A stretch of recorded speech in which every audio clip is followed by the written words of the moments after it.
A fractured siren wailed through the night as rain-soaked concrete glimmered under flickering streetlights. Leroy Hayes, a soft-spoken black man with broad shoulders and tired eyes, never thought he would find himself hunched over a bloodied police officer in a deserted Chicago alleyway. The tense air crackled with decades of accumulated mistrust. Leroy had grown up watching the strained relationship between his community and local law enforcement. Yet in this urgent, life-or-death moment, Leroy's hands trembled not with resentment, but with compassion. An officer was injured and he needed help. What Leroy did next would set into motion a cascade of events that would shake the city and bring tears to the toughest eyes. Leroy Hayes grew up on the south side of Chicago, where dreams and nightmares coexisted side by side. Within the echo of distant sirens, laughter spilled from small apartments, crammed with family members who doubled up on rent. Leroy's mother, Cynthia Hayes, worked 2 jobs, one at the grocery store in Bronzeville, the other cleaning offices at night in the Loop. His father, who had left for just a few days when Leroy was 5, never returned. Yet, despite all that, Leroy believed in the power of good. He couldn't afford cynicism. In the windy corridors of downtown Chicago, Officer Sam Bennett was ending his shift. He was bone-tired from patrolling the streets near the Willis Tower, draining cup after cup of cheap coffee from the 24-hour Dunkin' Donuts on Monroe Street. Raised in a family of law enforcement, Sam had inherited the badge from his father, who had patrolled these same streets before him. Sam's father had been a local hero for helping bring down a major drug ring in the 1990s. Since then, the Bennett family was practically synonymous with upholding the law in the eyes of the local community. Still, times had changed. Tensions between the police force and residents of underserved neighborhoods had reached a fever pitch in recent years, especially after several high-profile incidents. Sam was the kind of cop who clung to the old traditions. He believed in fairness, but also in order. And sometimes, that sense of order bore the weight of prejudice he had unconsciously absorbed. He liked to think he judged no one by their color, but the distrust and fear he often saw in people's eyes told a different story.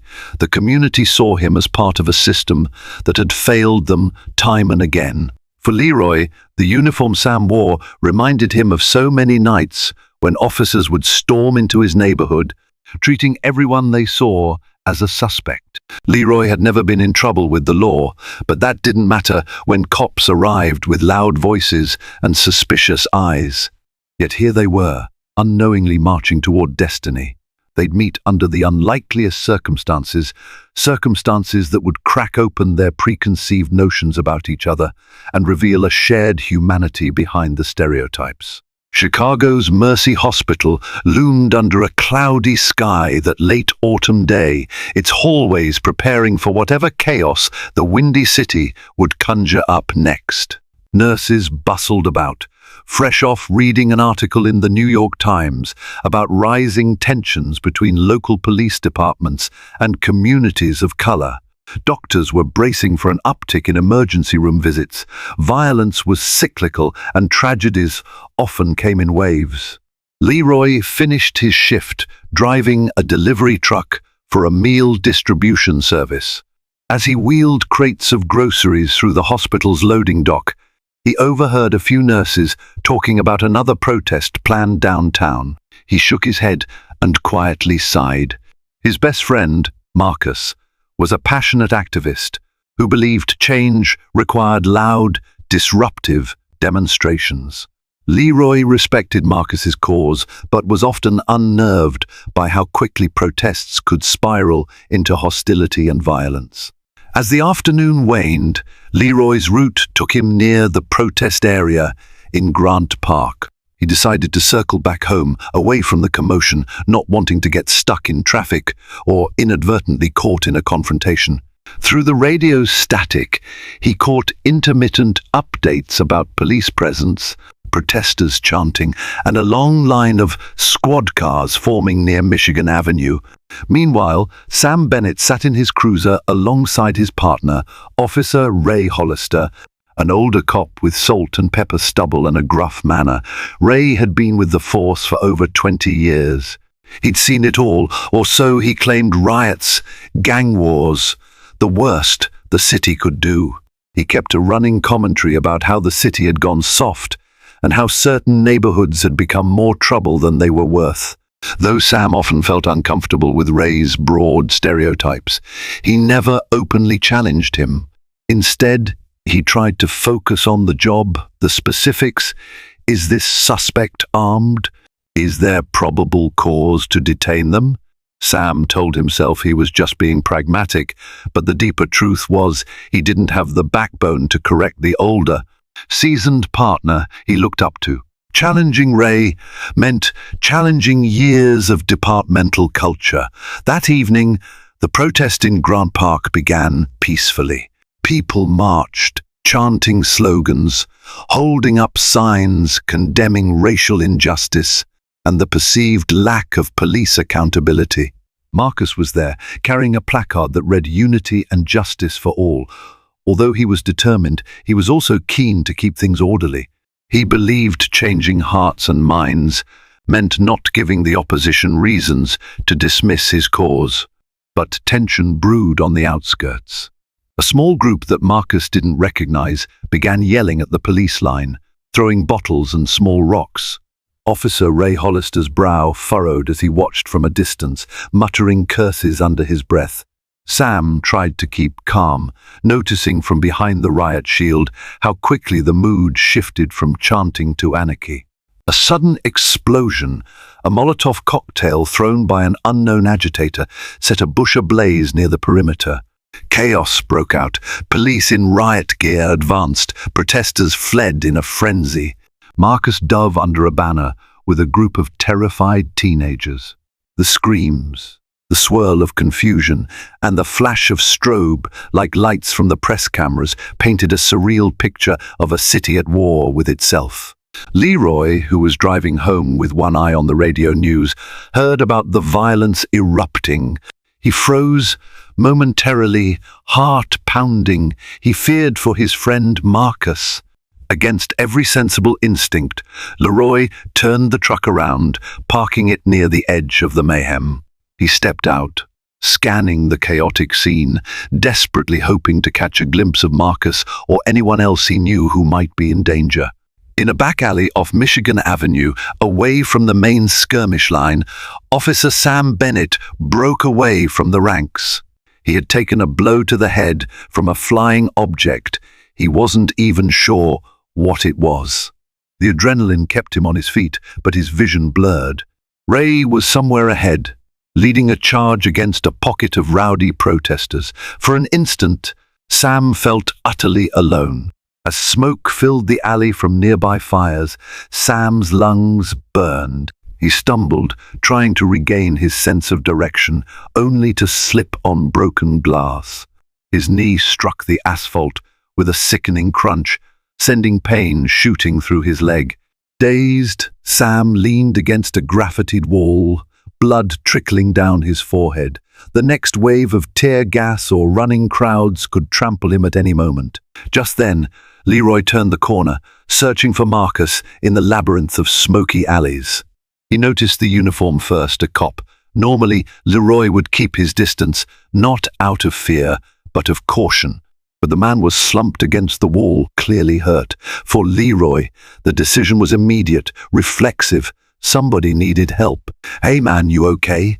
Leroy asked, voice taut with concern. Sam blinked, trying to focus.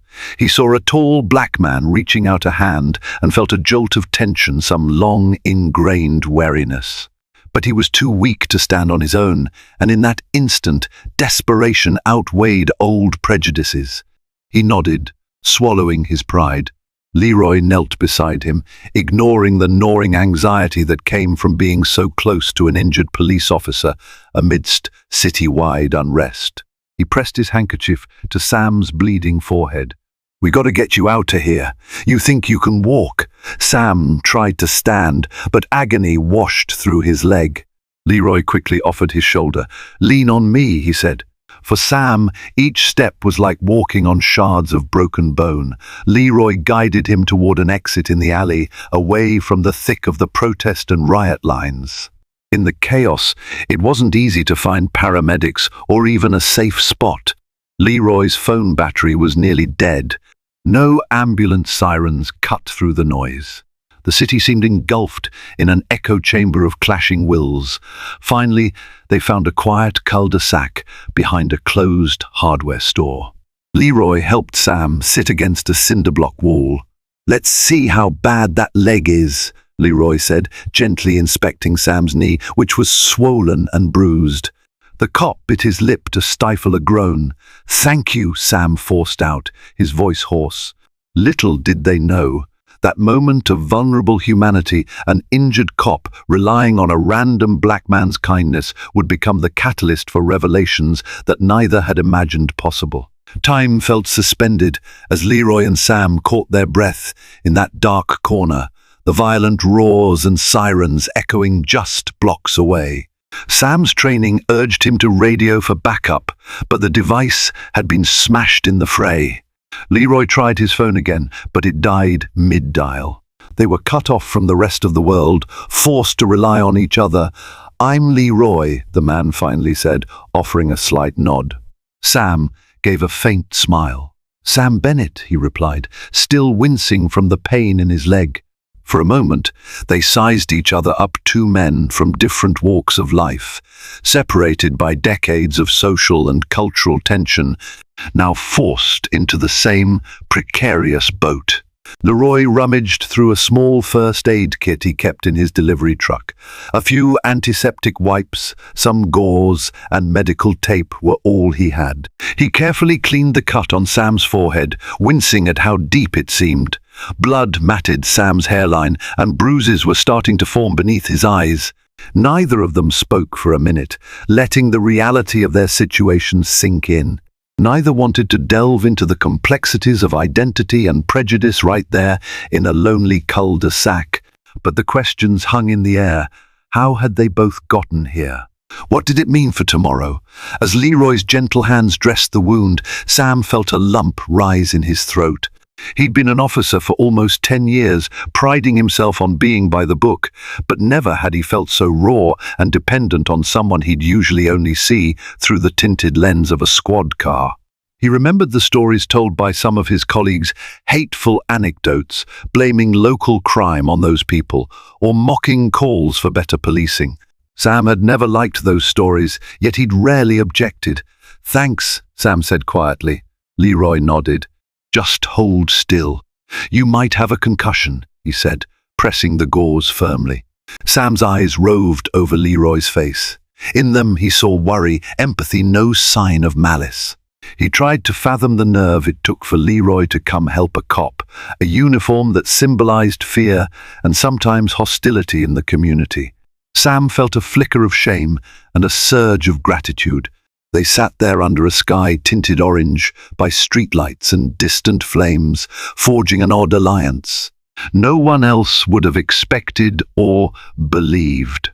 Fate had intervened, and neither man could see how far this path would lead, but each understood that after tonight, nothing could remain the same. When the city's emergency services finally began to bring some order to the madness, paramedics spread out to assist the injured. Leroy and Sam still had no direct line to request help, so Leroy decided to venture into the streets to flag someone down. He helped Sam hobble along, each step a test of grit. They eventually spotted an ambulance near a row of battered squad cars. Leroy waved frantically until two paramedics rushed over with a stretcher. Sam sank onto it, relief flooding his face. The paramedics asked, "Are you family?" to Leroy. Noticing how protectively he stood by Sam, Leroy hesitated. "No, I just found him, and I couldn't just leave him." The paramedics nodded appreciatively.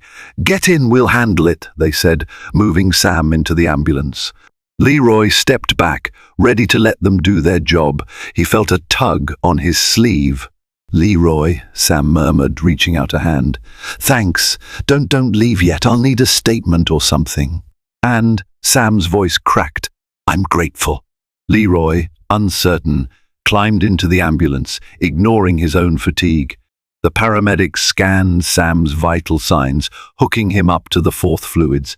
One paramedic recognized Sam's uniform and asked if they should notify the station. Sam nodded, pressing his eyes shut.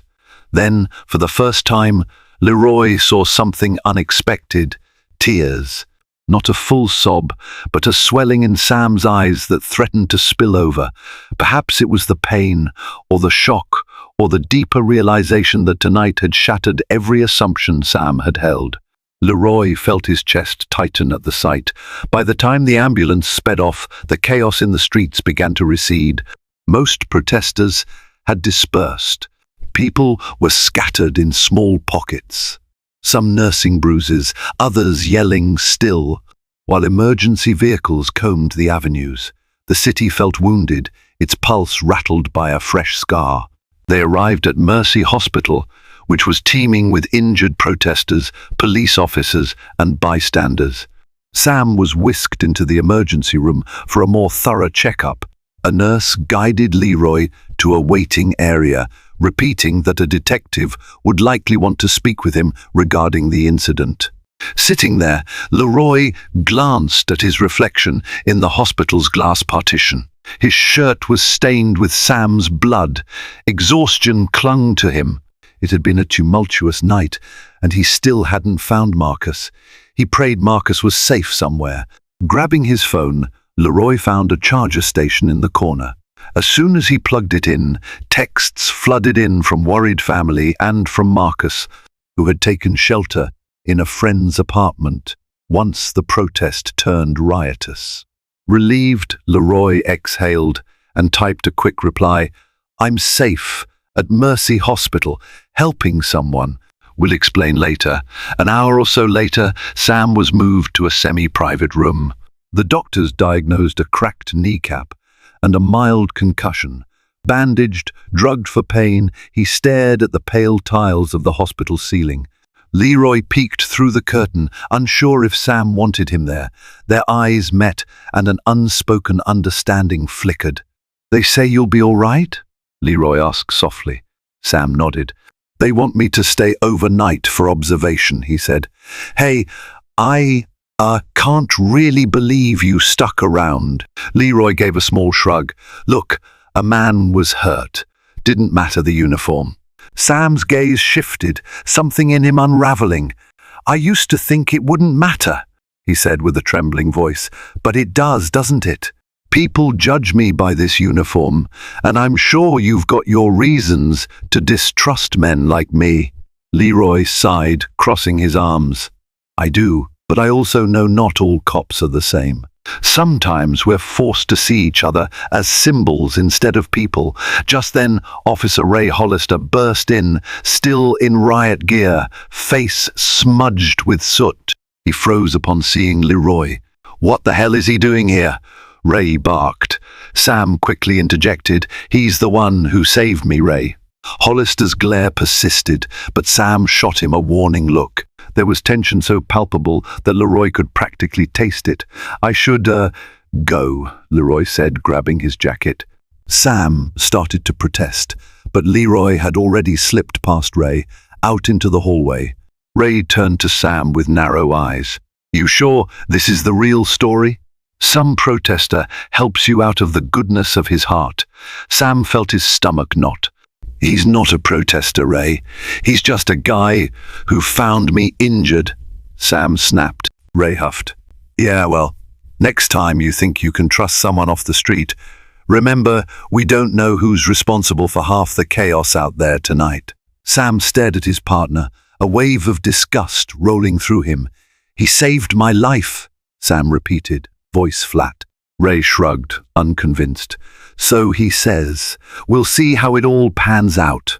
Over the next couple of days, Sam remained in the hospital, receiving visitors, mostly fellow officers, and a few concerned family members.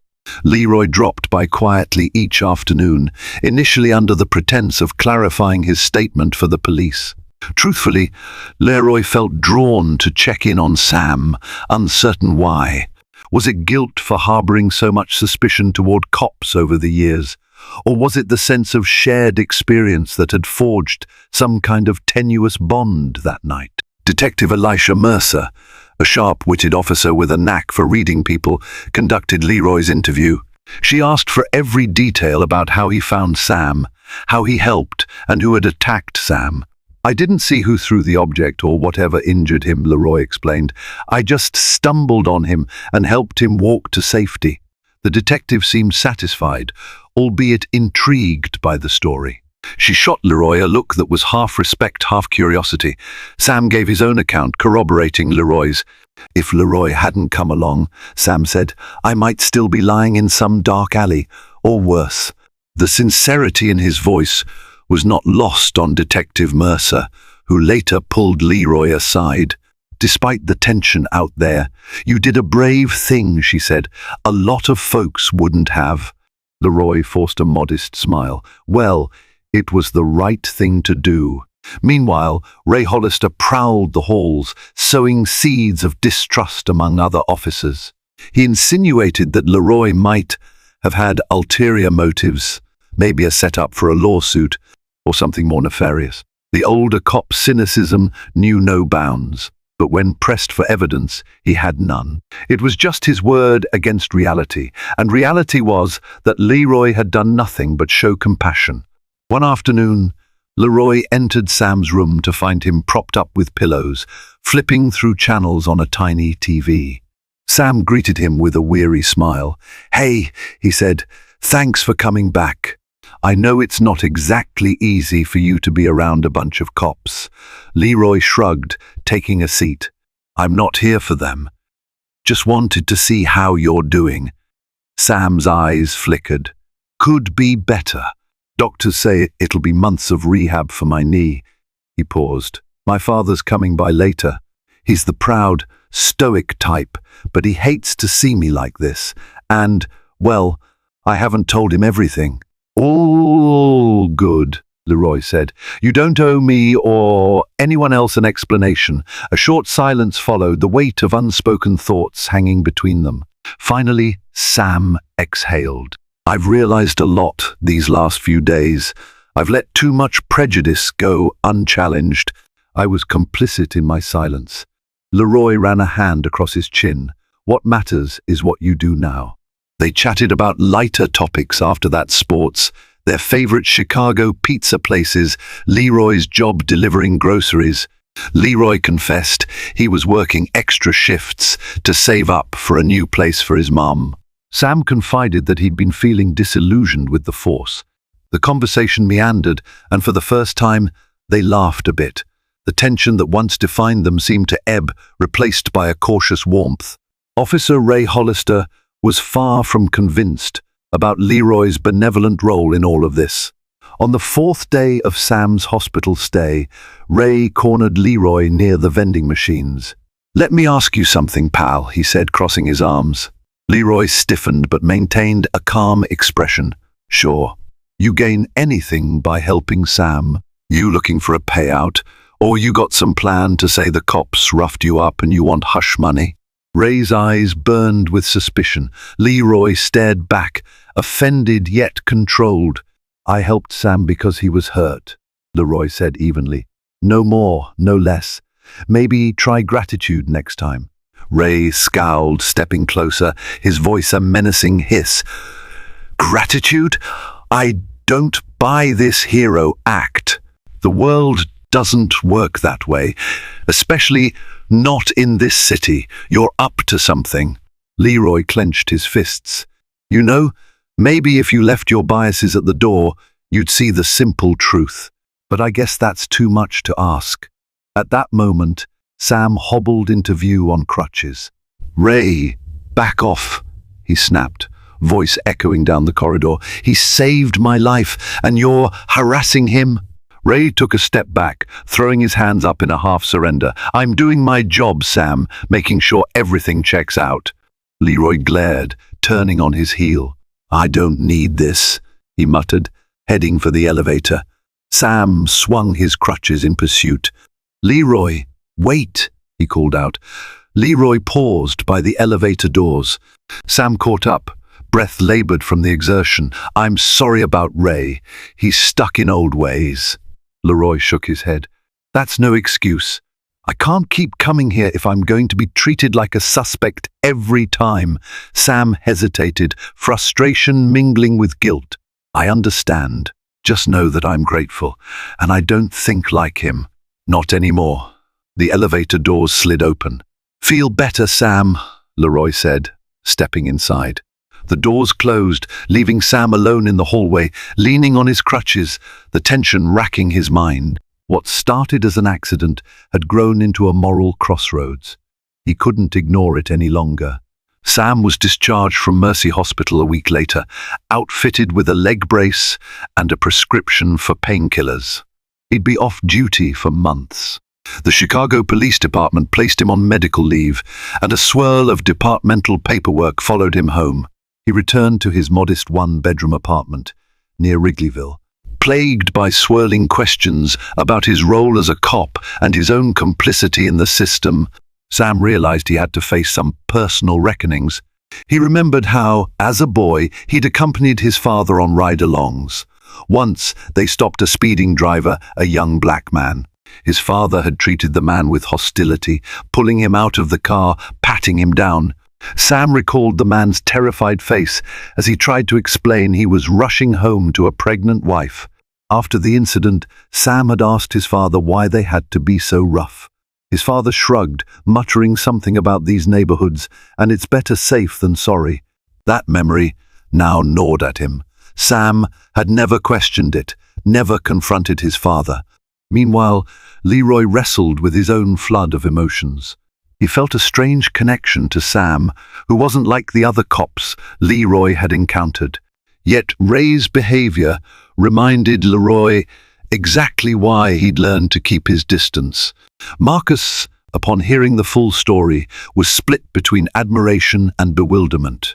"I'm proud of you for helping," Marcus said, "but you know how these cops can be, especially guys like Ray. They may turn on you in a second." Leroy nodded. "I know, but Sam's not Ray, and I feel like maybe if we show them a better path, we can change something, even if it's just one cop." Marcus clapped him on the shoulder. "You've always had a bigger heart than me, man." 2 weeks passed. Sam tried to manage his physical therapy sessions. Mostly, he was cooped up in his apartment, watching the news or reading articles on police reforms. Then one afternoon he received a text from an unknown number. "Hey, Sam, it's Leroy. Got your number from the detective. Hope it's okay if I check in on you." A warm flicker inside. Sam's chest replaced the dull ache of routine. Sam replied, "Hey, Leroy, good to hear from you." "I'm okay, just bored and healing." "Leroy, glad to hear you're healing. Want me to drop by sometime? I can bring some groceries." "Sam, sure, that'd be nice. I'll pay you back." "Leroy, don't worry about it. Consider it part of my job as a friend." Friend. The word leaped out at Sam from the screen. He found himself smiling, then felt a wave of guilt for all the times he'd allowed prejudice to go unchecked around him. Maybe Leroy's friendship was exactly the jolt of perspective he needed. The following day, Leroy arrived with a couple of grocery bags, milk, bread, eggs, fresh fruit, and a pack of instant ramen. "I didn't know what your diet was, so I just got the basics," Leroy said sheepishly as Sam let him in. Sam's apartment was neat, though a bit Spartan. The living room showcased police memorabilia, photographs of Sam's father receiving citations, framed commendations from Sam's own career, and an American flag folded into a triangle. Hobbling on his crutches, Sam led Leroy to the kitchen. "Thanks, man. I really appreciate it." Leroy started unpacking. "No problem," he said. "You need help cooking? I can whip something up." Sam chuckled. "Sure, but I don't have much in the fridge. I usually eat takeout." Leroy gave him a teasing side eye. "Well, That's about to change. My mum always said a home-cooked meal is good medicine. They spent the next hour chatting while Leroy prepared a simple pasta dish. The conversation felt casual, two friends bonding over everyday life. But beneath the surface was a powerful undercurrent. Each was rewriting the script of how they saw the other's world. Leroy asked questions about Sam's father, about Sam's experiences on the force. Sam asked Leroy about his upbringing, about dealing with cops who weren't so open-minded. "So, do you still blame me for all that tension?" Sam asked, carefully. Leroy paused, stirring the sauce. "I don't blame you, Sam, not personally, but I do blame a system that's historically hurt communities like mine without accountability. If you're part of that system, you gotta help fix it from inside." Sam nodded, feeling an unspoken sense of responsibility settle on his shoulders. "Yeah," he said softly, "I'm starting to see that." Over the next few weeks, Leroy and Sam built a hesitant but growing friendship. Leroy often stopped by with home-cooked meals and news from around the neighborhood. Sam introduced Leroy to some of the more progressive members on the force who dropped by for quick visits. These visits were overshadowed, however, by the looming presence of Ray Hollister, who was none too pleased about Sam's new buddy. Ray would occasionally call Sam, spouting conspiracies about Leroy's intentions. Sam tried to explain the situation, but Ray refused to listen. "You'll regret this, Sam," Ray warned over the phone. "You think this Leroy guy is your friend, but it's only a matter of time before the department chews you up for fraternizing with him." Sam bristled at the hypocrisy. "I don't see Leroy as a suspect. He's a citizen, a good man. If the department has a problem with that, well, that's their issue." Ray's ensuing silence spoke volumes. Meanwhile, Leroy faced skepticism from his own community. Some people questioned whether Leroy had sold out or if he was being used as a token by the police. He tried to brush it off, focusing on the positive transformation he saw in Sam. But each time he walked near a police cruiser, he still felt that old pang of anxiety, remembering the nights his friends had been questioned and harassed. Late one evening, Leroy was locking up his delivery truck behind a Burger King on Roosevelt Road. The alley was dark, lit only by a flickering street lamp. He heard footsteps, a sudden presence behind him. Before he could turn, a heavy blow crashed into his back, sending him sprawling to the ground. Dazed, Leroy glimpsed two men towering over him. They wore ski masks. One brandished a small knife. "You think you can humiliate us by cozying up to that cop?" one hissed. "We're gonna teach you a lesson." Leroy's heart pounded. He didn't recognize their voices, but from their words, it was clear they were from the same circle that resented Leroy for helping the enemy. The tension that had been swirling since the riot night had come to roost. He raised his arms defensively as another kick slammed into his ribs. Pain blurred his vision. Suddenly, a car pulled into the alley, headlights illuminating the scene. The assailants panicked, cursing. They sprinted off before Leroy could identify them. Coughing and groaning, Leroy tried to stand, but his legs wobbled. The driver, an older woman, shouted for help, then dialed 911. In minutes, paramedics arrived. The next thing Leroy knew, he was on a stretcher, wincing with every breath.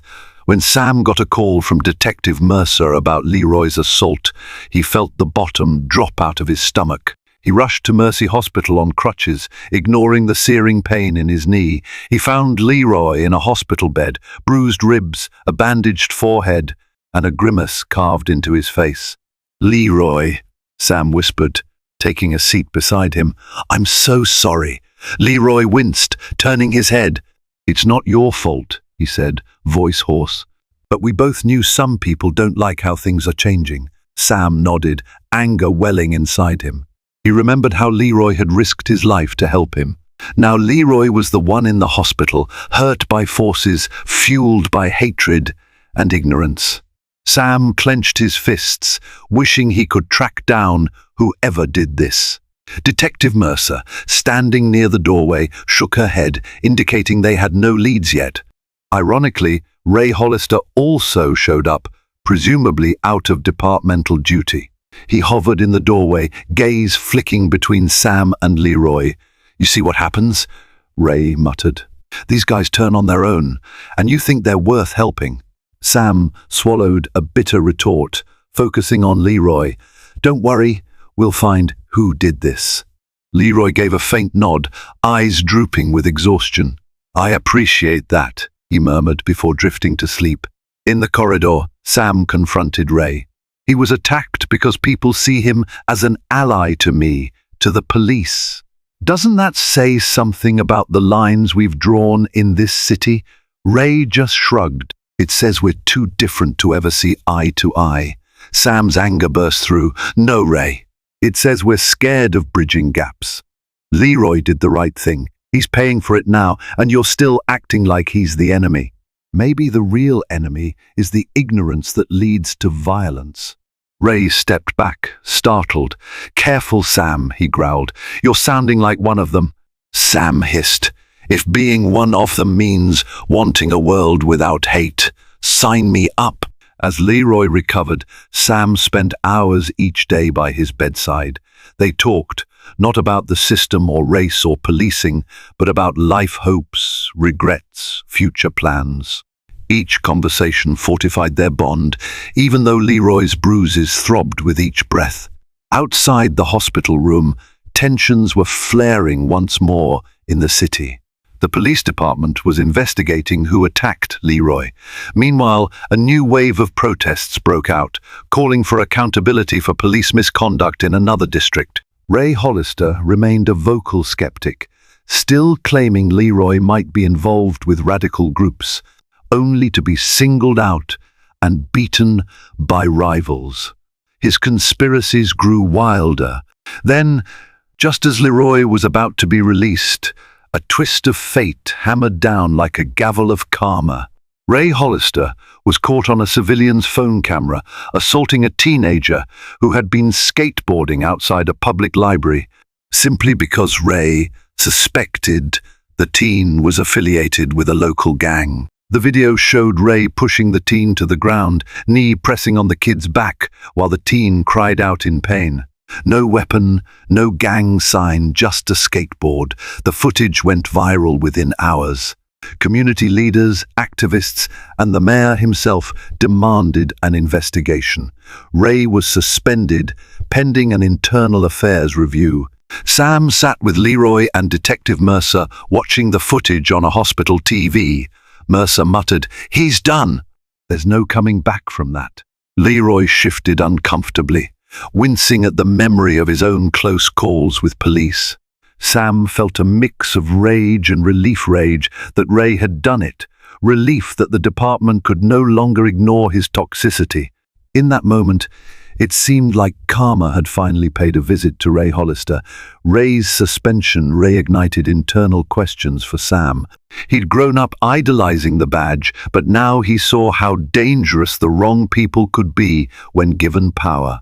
He decided to testify about Ray's prior misconduct incidents he'd witnessed but stayed silent about. It felt like the only decent choice, even though it would alienate him from many in the department. Leroy, still tender from his injuries, tried to console Sam.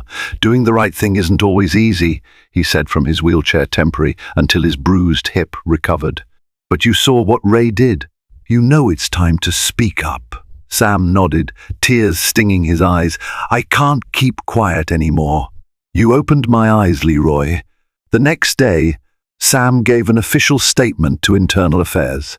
He detailed how Ray often gloated about harassing certain individuals, how he made blanket judgments about entire neighborhoods. It was a brave move, one that risked Sam's reputation within the department, but the footage alone sealed Ray's fate. Sam's testimony just confirmed the pattern of misconduct. Over the next month, a wave of departmental reforms began to take shape. The public outcry against Ray's abuse forced the city council and police leadership to introduce new trainings and oversight committees. More minority community leaders were invited to help shape policies. None of this was an overnight fix, of course, but the wheels were finally turning. Sam's health improved steadily. Leroy's bruises healed. They both navigated uncharted territory, forging a friendship that served as a blueprint for what could happen if people saw beyond labels and bridged divides. Word of Leroy's heroic act and Sam's new stance trickled through the media. The local news channel featured a short segment titled "Citizen Saves Officer, an Unlikely Bond." Their story became a symbol of hope in a city otherwise fraught with division. One chilly November afternoon, months after the initial incident, Sam invited Leroy to his father's house for a small gathering.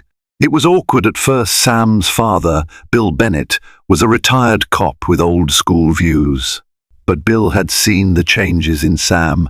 He also saw Leroy's sincerity. Over homemade chili, they swapped stories of near misses and heartbreaks on Chicago's streets. Bill eventually admitted, "You know, I never thought I'd see my son best friends with a black man. But from everything Sam says, you might be one of the bravest men around." Leroy smiled. "I just did what any decent human should do." Bill shook his head. "Yeah, well, not everyone does. I'm glad you were there for my son." A warm hush fell over the table. By Christmas, Sam was well enough to move without crutches, though he still had a slight limp. Leroy was back to full health, joking that every time he felt a twinge in his ribs. He remembered that night in the alley. The city itself was still a work in progress. Pockets of conflict remained, and not everyone welcomed the reforms. But Leroy and Sam stood as living proof that change was possible. On a frosty morning, Sam stood on the front steps of the police station, a letter of resignation in his hands. He had decided to leave the force, not because he hated it, but because he wanted to contribute to the community in a more direct, less adversarial way. He planned to work with a local non-profit aimed at bridging the gap between law enforcement and disenfranchised youth. Leroy stood beside him, offering quiet support. "You sure about this?" Leroy asked. Sam gazed at the letters embossed on the station doors, CPD.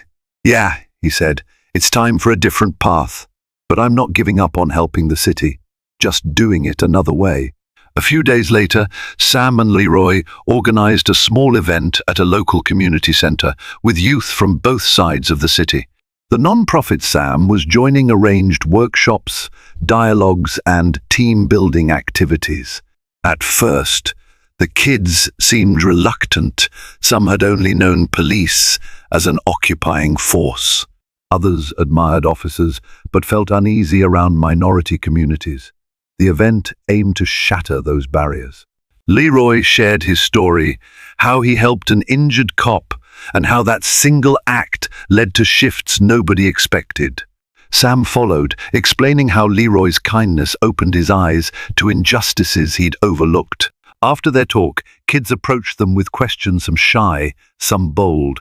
The conversation that day was a microcosm of healing.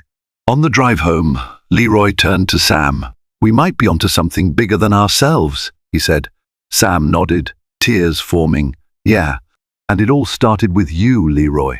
Months later, on an otherwise ordinary evening, Sam found himself reflecting on the journey they'd taken since that night in the alley. He visited the spot where Leroy had found him, leaning on that same graffiti-stained wall. The memory flooded back, fear, pain, Leroy's handkerchief pressing against his wound. The raw realization that someone he'd been trained to fear or suspect saved his life. Leroy joined him, having driven them there. "Feels different now, doesn't it?" Leroy said quietly. Sam nodded, tears pooling in his eyes. "I'm standing here, alive, because you showed me mercy, Leroy," he said, his voice choking. "That day, I saw you as more than a statistic or a suspect. I saw another human being who cared." A tear traced down Sam's cheek. Leroy placed a hand on Sam's shoulder. No one deserves to die alone in an alley, man. No one. They embraced briefly, both men shedding silent tears. They weren't tears of regret or sorrow, but tears of unspoken gratitude, the kind that come when old wounds finally start to heal. Thank you for staying with us through this powerful, heart-wrenching journey of hope, courage, and second chances. If Leroy's unwavering compassion and Officer Sam's transformation touched your heart, remember this story is more than just words. It's a reminder that we hold the power to bridge gaps and heal divides. Every act of kindness, no matter how small, can spark a chain reaction that transcends race, uniform, and prejudice. We hope this tale resonates and inspires you to believe in humanity's capacity for change. If you found value here, please hit the like button, share the video with friends, and subscribe to the channel so we can continue bringing you stories that uplift and unite. Your engagement helps spread the message that understanding and empathy can triumph over fear. Together, let's keep the conversation going and keep hope alive.